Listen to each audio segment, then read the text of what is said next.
นี่คือเป็นภาพในถ้ำเขามาถ้ำในพี่น้องนี่ถ้ำหินปูนทางไปบ้านกกดูกกปลาซิวเลยนี่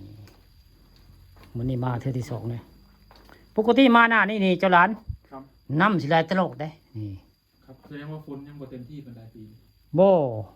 ลุงว่าเจ้าที่เพิ่นย้ายได้ ผนังถ้ เจ้าที่เพิ่นย้ายได้ เจ้าที่ที่เพิ่นเป็นพญานาคนะครับ เพิ่นย้ายไปปกติถ้ำนี้น้ำจะไหลตลอดปีได้เฮ้ยจะไหลน้ำไหลเป็นปีได้ถ้ำนี่ลุงสิว่าให้ฟังนี่ถ้ำเนี่ยมันไหลตลอดน้ำมาแต่มามื้อนี้มันบ่มีน้ำไหลนี่ลุงเว้าสงสัยเจ้าที่จะทางเพิ่นย้ายได้นี่ บ่แม่นบ่แห้งแรง บ่แล้วบ่แม่นแล้ว ผมว่าป่าในภูเขามันเริ่มบาง อันหน้าแล้งก็ปกติถ้ำมันนี่มาจะมีน้ำไหลประจำนี่ถ้ำนี่ได้ลุงซอยฟังไหลแล้วก็เขียดย่างเข้ามาเขียดกระลายได้นี่เขียดกระสิลายมันนั่นมาพ่อเห็นอีเกได้ในนี่หึ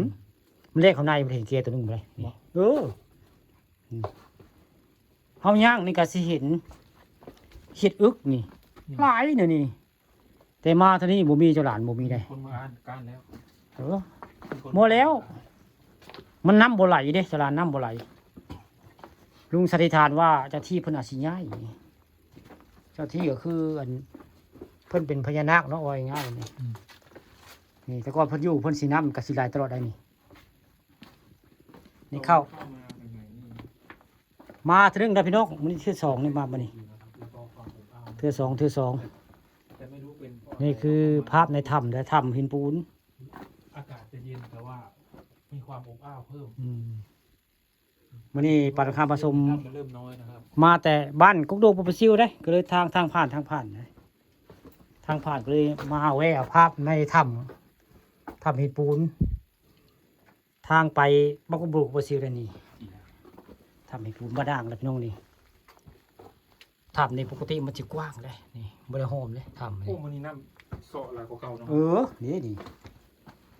น้ำซอเก้าน้ำนี่ภายในถ้ำนี่ก็มืดคือนี่ ไปดู เข้าคนนี้ตราเนาะ มันยามฝนเราบ่น่าเข้าลึกปานใดเพราะว่า ไปมันหน้าฝนเลยเนาะอันตราย หน้าฝนเลย